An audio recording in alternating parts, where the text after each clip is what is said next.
हाय सामने नमस्कार। तो आपके देखी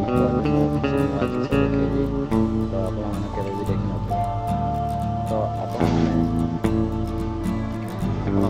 जानी धान गछरे पोक हेले कीटनाशक औषध व्यवहार किंतु एଠି किसी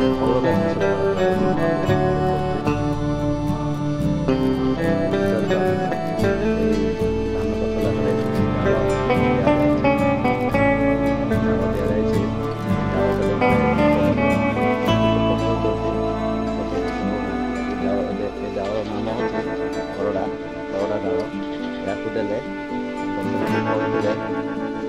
ପଦାର୍ଥ ମରିଯାଆନ୍ତି ଆଉ କୀଟନାଶକ ବ୍ୟବହାର ଅପେକ୍ଷା ୟାକୁ ବ୍ୟବହାର କଲେ ବହୁତ ଭଲ। ଆମର ଦେଶୀ ତରିକାରେ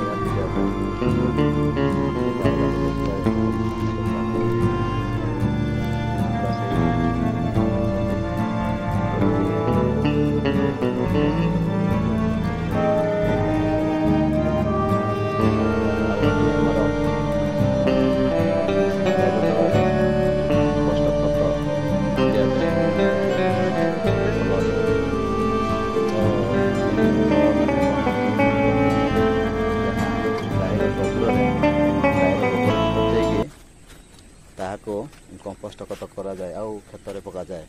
ତାହା କଲେ ବି ଧାନ ଗଛ ଭଲ ବଢ଼େ, ଯାହା ବି ପନିପରିବା କଲେ ବି ଭଲ ହୁଏ।